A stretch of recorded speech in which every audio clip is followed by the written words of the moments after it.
The massive space station called Nexus Prime floated in the darkness between stars. It was bigger than any city on Earth, with spinning rings and gleaming towers that reached out like metal fingers. Inside its grand chamber, dozens of alien beings sat around a huge circular table. The room buzzed with different languages and the sound of claws tapping on metal. Ambassador Sarah Chen sat alone at a small table in the corner. She was the only human in the room, and the aliens acted like she wasn't even there. They talked about Earth and humanity like they were discussing cattle or crops. Sarah kept her face calm, but inside she was listening to every word. The Korthani Empire's representative was a 7-foot-tall lizard creature with dark green scales and yellow eyes.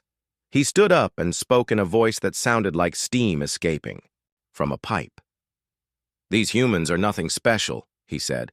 "They only learned to fly a few hundred years ago. Their weapons are weak metal sticks that shoot small pieces of metal.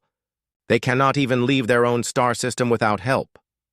A being made of living crystal nodded its sharp head. This was from the Vex Collective, a species that lived by sharing thoughts through their crystal bodies. "Our scans show their largest. Weapons are chemical explosives," the crystal being said with a voice like breaking glass. "Their space vessels move slower than our cargo ships. They pose no threat to any civilized species." Other aliens around the table made sounds of agreement. A tall, thin creature with 4 arms waved them dismissively. "I have seen their military demonstrations on their news broadcasts," it said. "They still use projectile weapons and chemical fuels. It is like watching children play with toys." Sarah. Chen lifted her hand slightly, asking to speak. The Korthani representative looked at her with annoyance. "What does the human want to say?" "I want to remind this council that Earth has rights under galactic law," Sarah said in a clear voice. "We are a sovereign species on our own world. We have not attacked anyone or threatened any other civilization." The room filled with sounds that might have been laughter from a dozen different species. The Korthani's scaled lips pulled back to show rows of sharp teeth. "Rights," he said. "You speak of rights? Your species has rights only because we allow it. You are like insects who have learned to make fire." A floating creature that looked like a jellyfish with tentacles spoke next. "The humans cannot defend themselves," it said in a wet, bubbling voice. "Their technology is hundreds of years behind the least advanced species in this council. They need protection and guidance." "Protection from what?" Sarah asked. "From yourselves," said the crystal being. "Left alone, humans will destroy their own world with pollution and war. We have seen it happen before with primitive species. It is better to step in now and save what can be saved." The Korthani representative pulled out a data pad and read from it. "Earth has useful resources," he said. "Good soil for growing food, metals and rare elements. And the humans themselves are strong workers. They can be trained for simple tasks." Sarah felt her heart beat faster, but she kept her voice steady. "You're talking about slavery." "We prefer the term guided development," said the 4-armed alien. "Your species will learn proper civilization under our care. You will be fed, housed, and given meaningful work. It is much better than the chaos you create when left alone." The council continued their discussion as if Sarah had not spoken.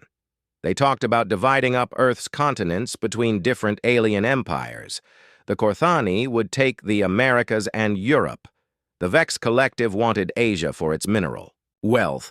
The smaller alien species would share Africa and Australia. "What about the humans who refuse to cooperate?" asked the jellyfish creature. The Korthani's yellow eyes grew cold. "There are many empty planets that need workers," he said. "Humans breed quickly. We will have plenty to spare." Sarah stood up from her small table. "This council has no authority to enslave an entire species," she said loudly. "Earth will not surrender to this decision." The room went quiet. Then the Korthani started making that steaming sound again, which Sarah realized was laughter. "And what will Earth do?" he asked. "Send their tiny metal rockets to fight our battle fleets? Use their chemical weapons against our energy shields?" "Your largest warship carries maybe 1,000 humans," added the crystal being. "Our smallest battle groups have 1,000,000 warriors. This is not a negotiation. This is us being polite by telling you what will happen." The Korthani representative touched something on his data pad. A hologram appeared above the table showing Earth as seen from space. The blue and white planet looked small and fragile, floating in the darkness. "This is your world," the Korthani said. "Beautiful, but defenseless. In 30 of your days, our ships will arrive. You can surrender peacefully and join the Empire as workers and subjects. Or you can resist and watch your cities burn before you surrender anyway. The choice is yours." The other aliens murmured agreement. The four-armed creature spoke up. 30 days is very generous. Most species get only 7 days to decide. "We are feeling merciful," said the Korthani. "Humans seem useful enough to preserve if possible." Sarah Chen picked up her small bag and walked toward the door. As she passed the main table, she stopped and looked at each alien representative. "You have made a serious mistake today," she said quietly. The Korthani's scales rattled as he laughed harder. "What mistake is that, little human?" "You have assumed that what you see is all there is," Sarah replied. Then she walked out of the chamber. The aliens continued their discussion, dividing up Earth's resources and planning the invasion. None of them noticed that Sarah had left a small device behind, hidden under her chair.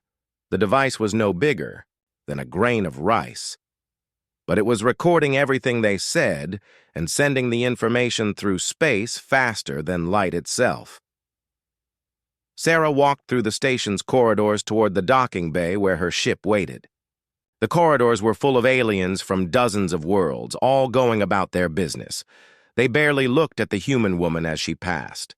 To them, she was nothing important, just another primitive from a backward world. But if any of them had looked closely, they might have noticed that Sarah Chen walked like a soldier, not a diplomat. They might have seen the tiny scars on her hands from weapons training. They might have noticed that her eyes were constantly moving, watching, recording everything she saw. At the docking bay, Sarah's ship looked like exactly what the aliens expected. It was small, boxy, and clearly built with simple technology. The hull was dull metal with visible bolts and welds. Next to the sleek alien vessels around it, Sarah's ship looked like a flying toolbox. Sarah climbed aboard and sealed the airlock. She walked to the pilot's chair and started the engines. The ship lifted off with a rumble and a cloud of exhaust, just like the primitive chemical rockets the aliens had dismissed. But as soon as her ship was away from the station, Sarah pressed a hidden button on her control panel. "Prometheus Base. This is Ambassador Chen," she said into her communicator.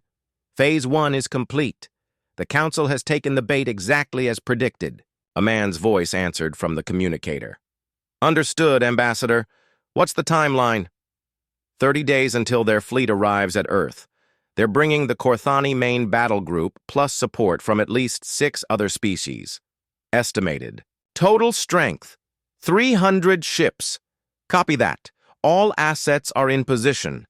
The galaxy is about to learn what humans are really capable of. Sarah smiled for the first time since entering the council chamber. "Indeed they are." Chen out. As her ship flew away from Nexus Prime, 3 other vessels detached themselves from the station's shadow. These ships didn't look like anything the aliens had ever seen. They were long, dark, and seemed to bend light around them like living shadows.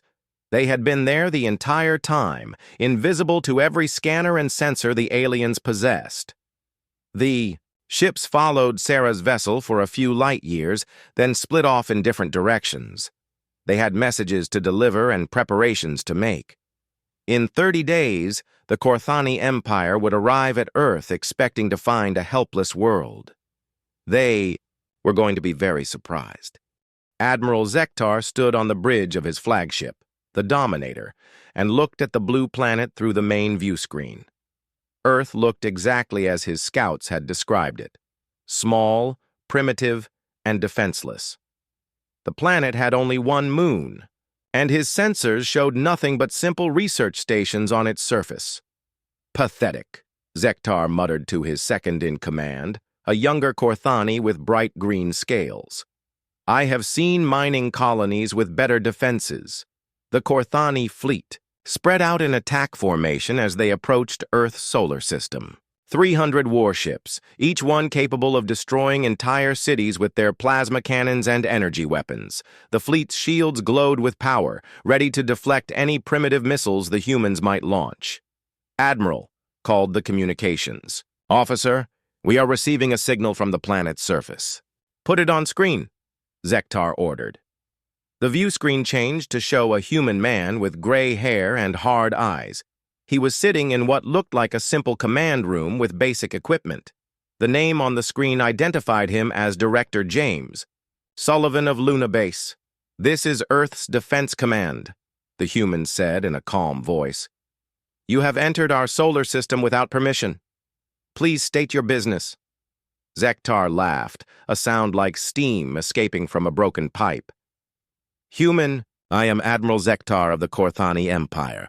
Your world has been claimed as an imperial territory. Surrender immediately or face the consequences.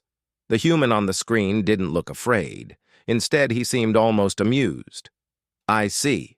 And what consequences would those be?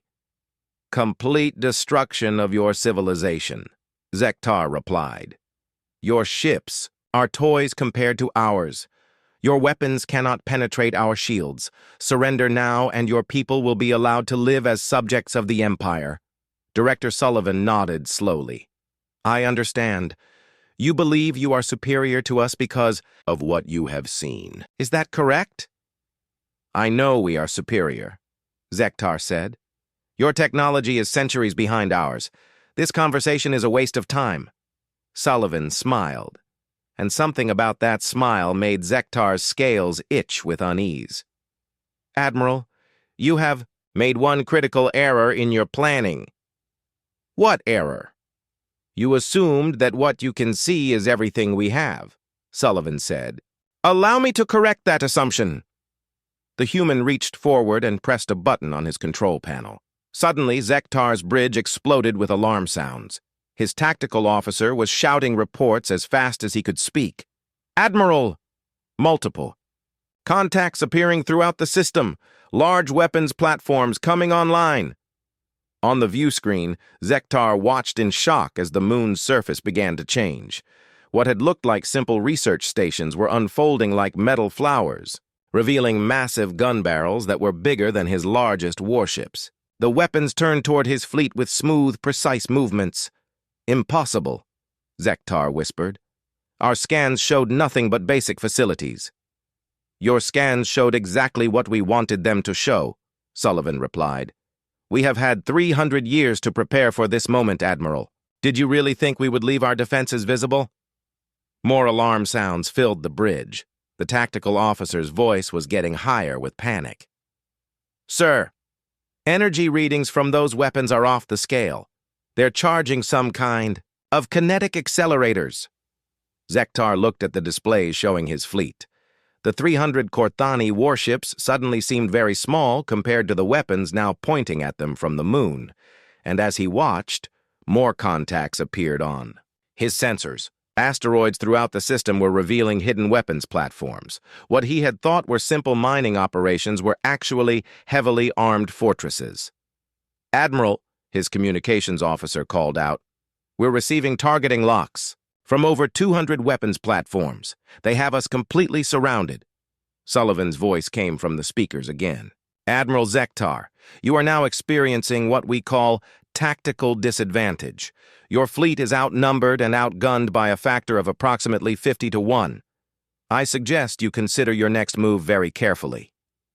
Zektar's yellow eyes narrowed.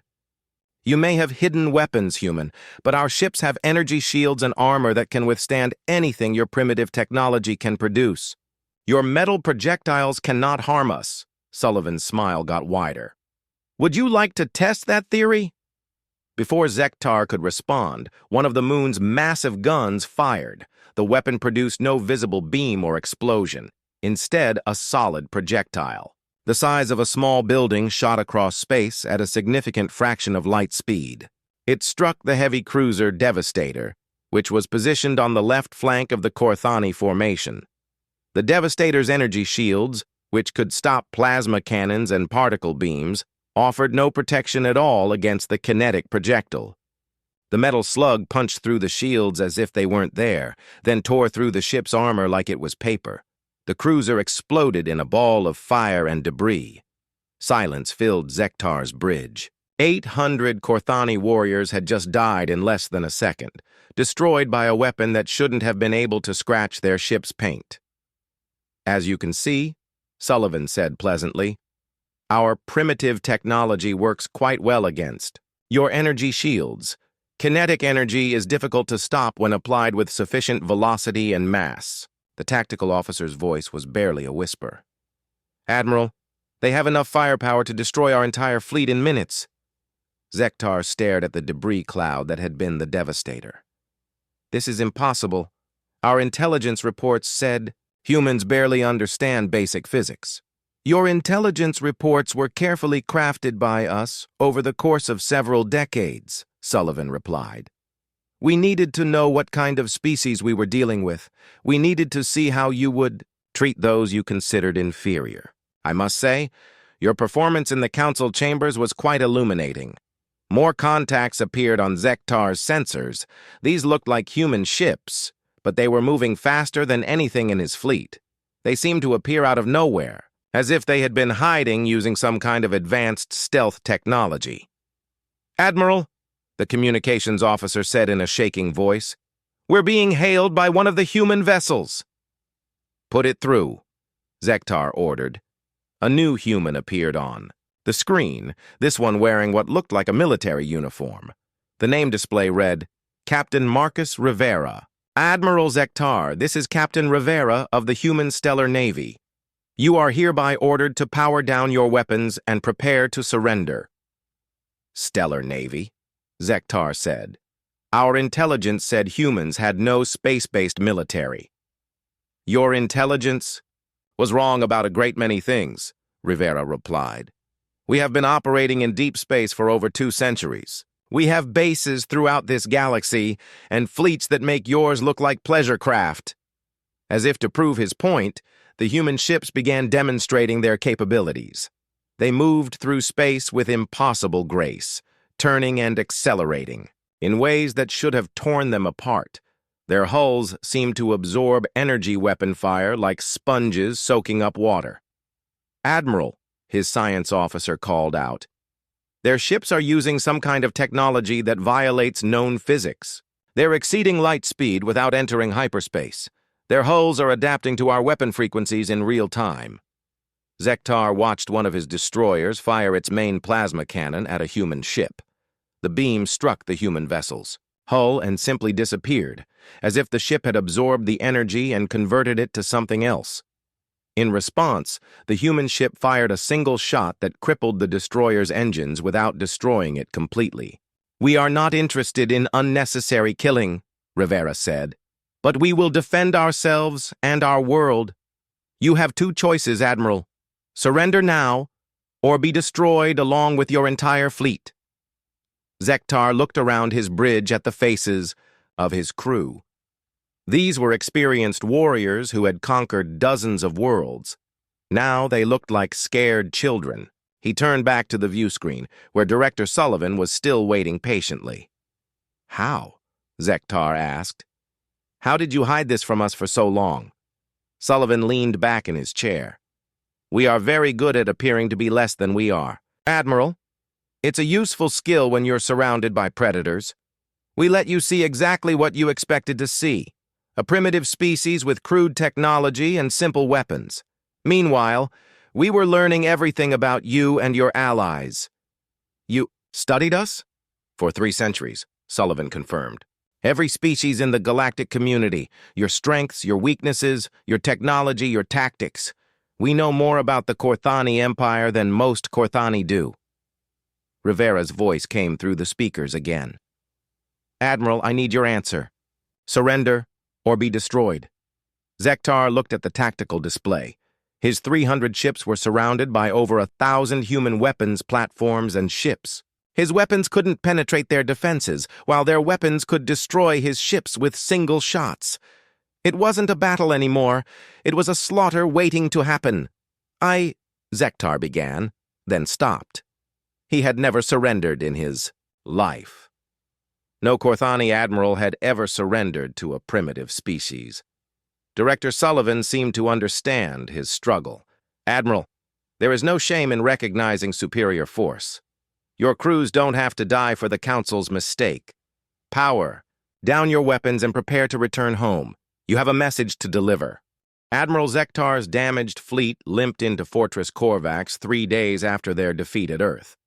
The massive space station orbited a dying red star, its dark metal hull bristling with weapons and shield generators.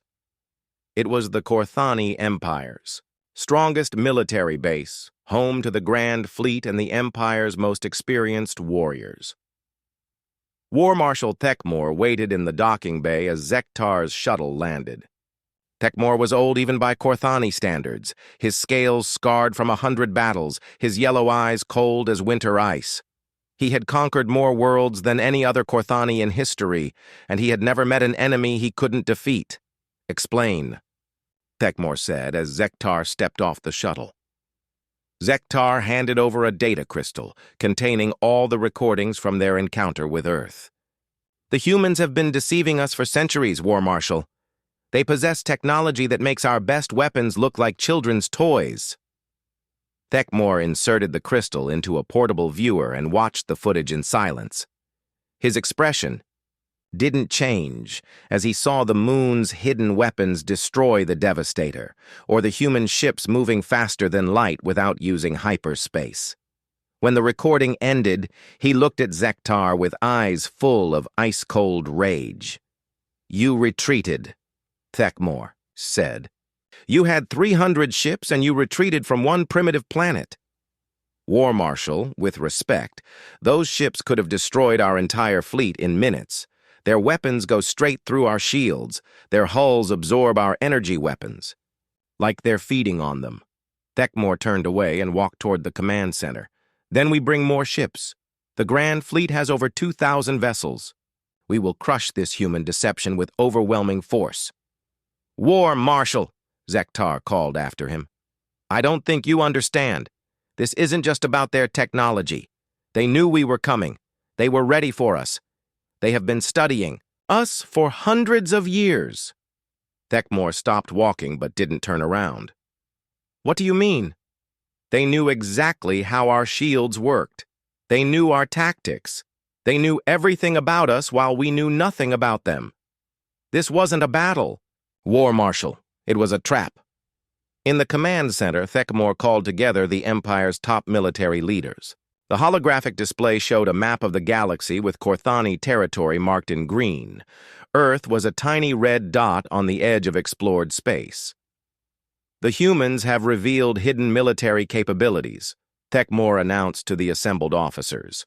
"They destroyed one of our cruisers and forced Admiral Zektar to retreat. This aggression cannot be tolerated." General Vexcon, the Empire's chief of intelligence, raised one clawed hand. "War Marshal, our agents throughout human space have gone silent. We haven't received any reports from our operatives in over a week." "Send more agents," Thekmor ordered. "I did, sir. They also went silent. It's as if every human world simultaneously became impenetrable to our surveillance." Before Thekmor could respond, alarms began sounding throughout the station. The communications officer's voice echoed through the corridors. "All stations, code red alert. We are receiving priority messages from multiple sectors." Thekmor activated his personal communicator. "Report, sir. We're getting distress calls from across the Empire. Vex Collective Space is experiencing system-wide failures. The Rigelian Trade Federation's merchant fleet has turned against their own military. The Mentari Dominion is reporting telepathic interference on all their worlds." The war marshals stared at the communications panel in disbelief. "What are you talking about?" More reports flooded in. On the main display screen, they could see live feeds from across the galaxy. Vex collective crystal cities were going dark as their shared consciousness network collapsed. Rigelian trade ships were attacking their own space stations. Mentari telepaths were screaming in agony as something interfered with their psychic abilities. General Vexcon's voice was barely a whisper. "War Marshal, this is coordinated. Someone is attacking multiple species simultaneously." The answer came through a transmission that reached every military base in Korthani space at the same time. The signal was so strong it overrode their communication systems and forced itself onto every screen in the Empire. A human woman appeared on the displays. She had short black hair and wore a military uniform, unlike anything the Korthani had seen before. Behind her was what looked like a laboratory filled with glowing crystal formations. "I am Dr. Elena Vasquez, formerly of the Human Xenobiology Research Division," she said in a calm voice. "For the past 50 years, I have been studying Vex collective crystal technology while stationed on their homeworld. The Vex believed they were teaching me about their quantum consciousness network." The image changed to show technical diagrams that hurt to look at. In reality, I was learning how to disrupt their quantum consciousness field using harmonic resonance patterns. Every Vex world is now experiencing complete neural cascade failure. Their shared mind is fragmenting, and they will be unable to coordinate any military response. Vecmore felt his blood turn cold. The Vex Collective was one of the Empire's most important allies. Their crystal technology powered half the Empire's advanced systems. The transmission continued. Another human appeared, this one a man with cybernetic implants around his eyes. "I am Commander Liu Zhang, Human Intelligence Division. For 30 years, I have been working as a trade consultant with the Rigelian Federation. During this time, I installed monitoring software in their computer networks. The screen showed streams of code flowing through what looked like the Rigelian fleet command systems. As of this moment, I have complete control over their merchant marine fleet, which includes 12,000 armed vessels. These ships are now attacking Rigelian military bases throughout their territory." More humans appeared on the transmission, one after another. Each one revealed a different deception, a different long-term operation that had been hidden for decades. Human diplomats, who were actually military commanders. Human scientists, who were intelligence operatives. Human traders, who were sabotage specialists. "My name is Agent Sarah Chen," said the final human to appear. She was the same woman who had sat in the council chambers just days earlier. "You knew me as Earth's ambassador to the Galactic Council. In reality, I am Director of Human Strategic Operations. Every word spoken in that chamber was recorded and transmitted to our command structure." The transmission changed to show recordings of the council meeting where the aliens had casually discussed enslaving humanity. Chen's voice continued as they watched themselves planning Earth's conquest. "For 3 centuries, we have sent explorers, diplomats, scientists, and traders to every corner of the galaxy. You believed you were studying us. In truth, we were studying you. We mapped your infrastructure, learned your weaknesses, and positioned our assets for this day." The final image showed a star map of the galaxy, but this one was very different from what the Korthani had expected. Red dots marked human positions throughout space, thousands of them scattered across dozens of alien territories. It looked less like exploration and more like an invasion that had been planning itself for hundreds of years. "The age of alien dominance is ending," Chen said. "You had your chance to treat humanity as equals. Instead, you chose to see us as slaves and resources. Now you will learn what humans are capable of when properly motivated." The transmission ended, leaving the command center in stunned silence.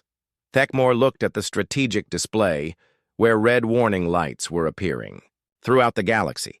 The Empire's allies were being systematically neutralized by enemies they had never seen coming. General Vexicon's voice broke the silence. War Marshal, how is this possible? How could they hide this from us for so long? Because we saw what we expected to see, Thekmor replied grimly. Primitive humans with basic technology. We never looked deeper because we didn't think we needed to. More reports were coming in. Human ships were appearing throughout the galaxy, emerging from hiding places that had been prepared for decades. These weren't the crude vessels that had been observed around Earth. These were sleek advanced warships that moved with impossible speed and struck with devastating precision. War Marshal! The communications officer called out. We're receiving a direct transmission from the human fleet. They want to speak with you personally. On the main screen, Captain Rivera appeared. He was standing on what looked like the bridge of a massive warship, surrounded by crew members who moved with military precision. War Marshal Thekmor, Rivera said, I am Captain Rivera of the human stellar navy vessel Prometheus Unbound. You have approximately 6 hours before our advance forces reach Corthani space. This is an act of war, Thekmor snarled. No, Rivera replied calmly. This is a response to your act of war. You declared your intention to conquer and enslave Earth. We are simply defending ourselves in the most effective way possible. The Grand Fleet will crush your pathetic human ships, Thekmor said. Rivera smiled, and it was not a pleasant expression. War Marshal, you still don't understand. We didn't just study your technology for 3 centuries. We studied you. Your tactics, your strategies, your psychology. We know how Corthani think, how they fight, how they make decisions. The Kepler Divide stretched across space like a vast canyon between the stars. It was a region where 2 spiral arms of the galaxy came close together, creating a natural choke point that any fleet would have to pass through. War Marshal Thekmor had chosen this location for the final battle because he believed it would force the humans to face the full might of the Grand Fleet in direct combat. 2,000 Corthani warships moved into formation in the darkness. The massive dreadnoughts took position in the center, their hulls bristling with plasma cannons and missile launchers. Heavy cruisers formed the outer shell, while destroyers and fighters spread out to cover the flanks. It was a formation that had conquered 100 worlds. Thekmor stood on the bridge of his flagship, the Eternal Conqueror, and watched his fleet deploy. Each ship represented decades of military advancement, crewed by warriors who had spent their lives training for battle. The combined firepower of the Grand Fleet could turn entire planets to ash. War Marshal, his tactical officer reported. All ships are in position. We are detecting no sign of human forces. They will come, Thekmor said. Humans are predictable. They will try to use their speed advantage to hit us from multiple directions.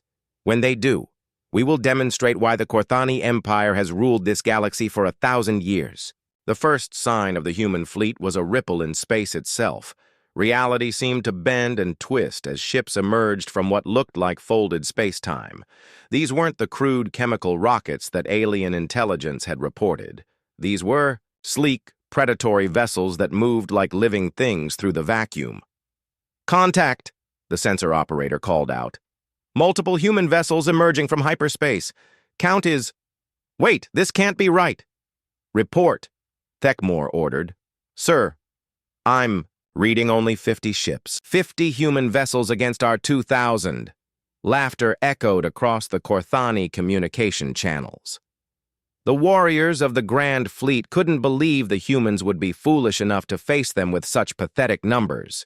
Even with advanced technology, 50 ships could never defeat 2,000. Captain Rivera's voice came through the communications system, calm and confident. War Marshal Thekmor, this is your final opportunity to surrender. Power down your weapons and withdraw from this sector. Surrender? Thekmor's scales rattled with amusement. Human, you face the greatest fleet ever assembled. Your 50 ships are outnumbered 40-1. I offer you one last chance to flee before we destroy you completely." "I see you still don't understand," Rivera replied. "Very well. Let me educate you about the nature of human warfare." The human ships began to move, and immediately Thekmor realized something was wrong. They didn't spread out or try to use hit-and-run tactics. Instead, they formed a tight formation and accelerated directly toward the center of his fleet. It looked like suicide. "All ships, open fire," Thekmor ordered. "Destroy them before they can reach our lines." The Grand Fleet opened fire with everything they had. Thousands of plasma beams, energy missiles, and particle cannons focused on the approaching human ships. Space lit up like a deadly fireworks display as enough energy to destroy a moon was unleashed in concentrated bursts. The human ships didn't even try to dodge. They flew straight through the weapons fire as if it weren't there. Their hulls seemed to absorb the energy attacks like sponges soaking up water. When plasma beams struck them, the energy simply disappeared. When missiles exploded against their hulls, the ships kept coming without even slowing down. "Impossible," Thekmor whispered. "Nothing can survive that much firepower." "War Marshal," the tactical officer said in a shaking voice. "Their hulls are adapting to our weapons in real time. Our energy signatures are being absorbed and converted. It's like they're feeding on our attacks." The human formation reached the outer edge of the Korthani fleet, and that's when Thekmor saw what real advanced warfare looked like. The human ships didn't fire massive energy beams or launch clouds of missiles. Instead, they released swarms of small objects that moved with impossible precision. Each object was no bigger than a fighter craft, but they moved like living things. They weaved between Korthani ships, avoiding defensive fire with movements that defied physics. When they reached their targets, they didn't explode. Instead, they seemed to merge with the enemy hulls and begin tearing them apart from the inside. "What are those things?" Thekmor demanded. "Unknown, sir. They appear to be some kind of self-replicating nanotechnology. They're dismantling our ships at the molecular level." Korthani destroyers began coming apart like toys in the hands of invisible giants. Their hulls peeled away in perfect spirals, their weapon systems shut down one by one. Their life support failed as the tiny machines consumed everything in their path. But the real horror began when the human crews themselves joined the battle. Boarding pods launched from the human ships. But these weren't the clumsy assault shuttles Thekmor was familiar with. These pods moved like bullets, punching through Korthani hulls and depositing their contents inside enemy vessels. The first reports from boarded ships made no sense. Korthani warriors who had never lost a fight were being overpowered by individual humans. Security footage showed impossible things. Humans moving faster than the eye could follow, lifting Korthani warriors twice their size and throwing them across corridors, taking direct hits from energy weapons and continuing to fight as if nothing had happened. "War Marshal!" came a panicked transmission from the heavy cruiser Devastator. "The humans! They're not normal! They're stronger than our best warriors, faster than our quickest scouts, and they seem to know our ship layouts better than we do." Through the security feeds, Thekmor watched a single human fighter cut through a squad of Korthani soldiers like they were standing still. The humans' movements were precise, economical, and absolutely deadly. Every strike disabled or killed. Every step was perfectly placed. It was like watching a dance of destruction. "How is this possible?" General Vexcon asked from his position at the tactical station. "No species is naturally that superior in combat." Captain Rivera's voice answered through the communication system, as if he had been listening to their conversation. "We're not naturally superior, General. We made ourselves superior. Genetic enhancement, cybernetic implants, neural interfaces that connect us directly to our weapons systems. We spent 3 centuries preparing our warriors for this day." On the main view screen, more human ships were emerging from folded space. But these weren't the sleek vessels of the first wave. These were massive, dark constructions that hurt to look at directly. They were shaped like no ship Thekmor had ever seen, with geometries that seemed to bend light around them. War Marshal, the sensor operator called out, "I'm detecting massive energy signatures from those new ships. Power levels beyond anything in our databases." The dark ships began to fire, and Thekmor understood why the humans had only sent 50 ships initially. They hadn't needed more. These new vessels fired beams of pure destruction that cut through entire formations of Korthani ships like knives through paper. Where the beams touched, matter simply ceased to exist. "All ships, fall back to secondary positions," Thekmor ordered. But it was too late. The human ships were everywhere now, appearing from hyperspace jumps with pinpoint accuracy. They knew exactly where every Korthani vessel would be, exactly how the Grand Fleet would respond to each attack. "They're predicting our movements," General Vexcon said in wonder. "Every time we try to reposition, they're already waiting for us." Captain Rivera's image appeared on the main screen again. Behind him, his bridge crew was working with the smooth efficiency of a machine. "War Marshal, you are witnessing the result of 3 centuries of preparation. We have studied every battle you have ever fought, analyzed every tactical decision you have ever made. We know how you think." "This is impossible," Thekmor snarled. "No species could hide this level of advancement for so long." "We are very good at hiding," Rivera replied. "It comes from being surrounded by predators for most of our history. We learned to appear weak while growing strong, to seem harmless while preparing for war." The battle was becoming a massacre. Korthani ships were being destroyed faster than they could retreat. The humans fought with a coordination that was almost supernatural, their ships moving in perfect harmony as if controlled by a single mind. Through his implants, Thekmor could hear the desperate communications from his surviving ships.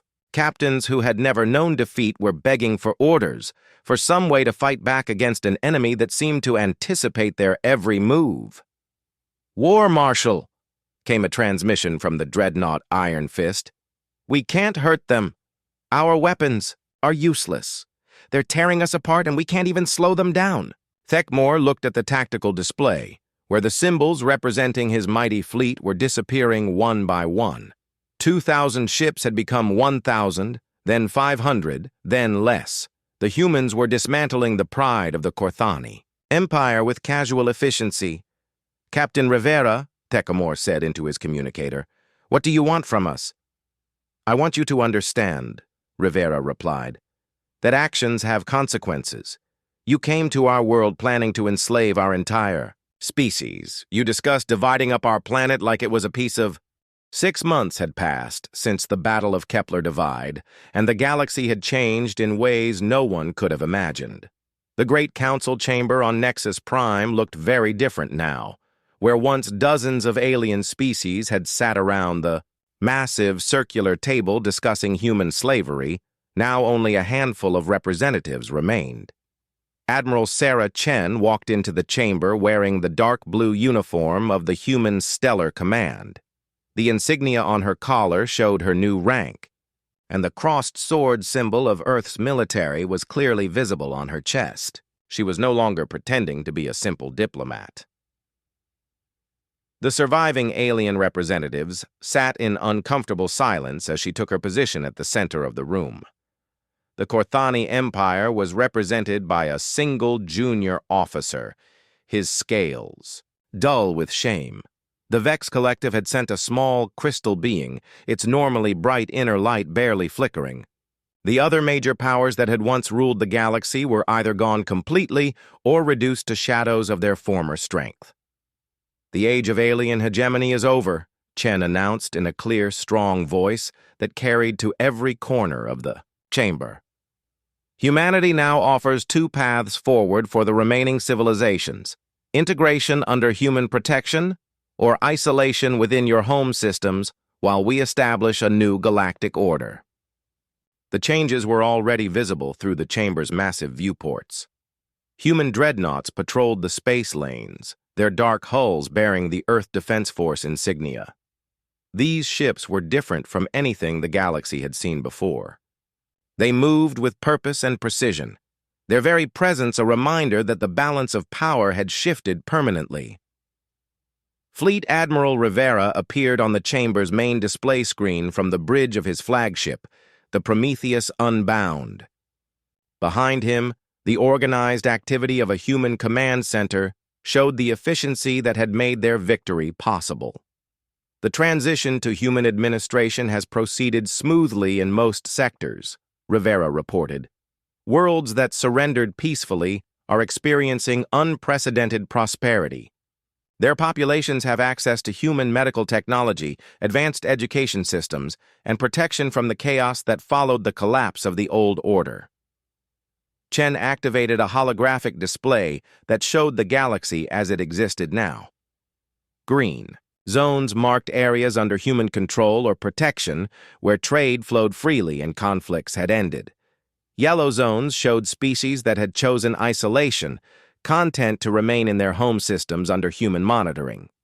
Red zones marked the few remaining pockets of resistance.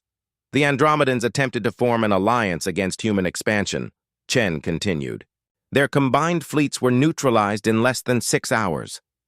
The survivors have been relocated to a reservation system where they can maintain their traditional way of life under supervision. A young Korthani officer raised one clawed hand. Tentatively, Chen nodded for him to speak. "Admiral Chen," the Korthani said in a respectful tone, "my people want to understand. You could have destroyed us completely after our defeat. Instead, you have offered us partnership and guidance. Why show mercy to those who sought to enslave you?" Chen's expression softened slightly. "Because that is what separates us from the old galactic order. When you held power, you used it to dominate and exploit those you considered inferior. When we gained power, we chose to use it constructively." She gestured to the holographic display, where images showed human-administered worlds thriving under the new system. Look at former Korthani territories that have accepted human guidance.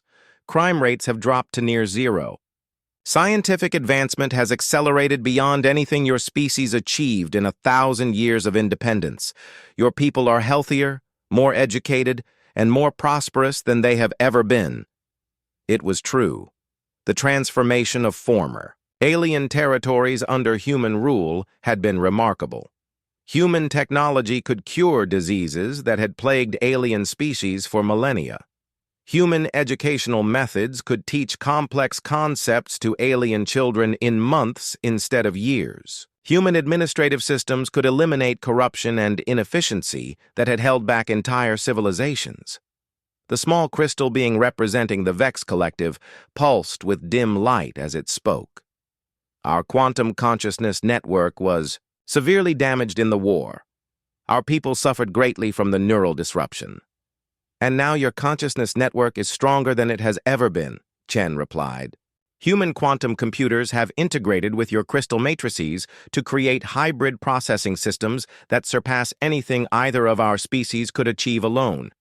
Vex Collective scientists are making discoveries that were impossible under the old limitations. Rivera's image on the screen showed footage of Vex crystal cities that now glowed brighter than ever before. The crystal beings moved with renewed purpose, their shared consciousness enhanced rather than diminished by human technology.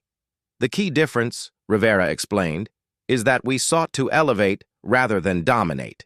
Under the old system, advanced species kept their technology secret to maintain their advantage. Under human administration, all beneficial technologies are shared freely among allied species. Chen walked over to a wall display that showed statistics from across the galaxy. Disease has been eliminated on over 300 worlds. Hunger has been ended on twice that number. Wars between species have become extinct because there is no longer any need for competition over resources. But at what cost? Asked a representative of the Rigelian Trade Federation, a tall humanoid with pale blue skin. Our independence, our right to self-determination. You have made us subjects in our own territories." Chen turned to face the Rigelian. Directly. "Your independence was built on exploitation of weaker species. Your self-determination involved enslaving entire populations to work in your mining operations. Under human rule, those slaves are now free citizens with full rights and protection." The Rigelian fell silent. It was difficult to argue with the results. Former slave worlds in Rigelian space were now among the most prosperous in the galaxy, their populations experiencing freedom and opportunities they had never dreamed possible. "Let me be clear about something," Chen said, addressing all the remaining representatives. "This is not a temporary occupation. This is not a punishment that will eventually end. This is the new reality of galactic civilization.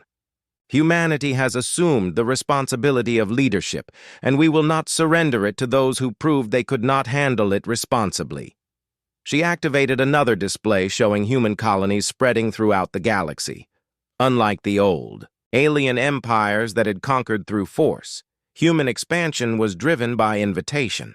Species that had been oppressed under the old system were actively requesting human protection and administration.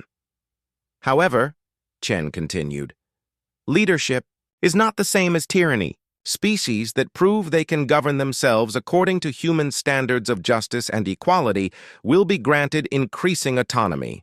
Those that cannot or will not adapt to these standards will remain under direct supervision." Admiral Rivera's voice came through the speakers again. "The Centauri Republic has just been granted limited self-governance status after demonstrating their commitment to the new galactic principles. Their transition from a military dictatorship to a representative democracy has been remarkable."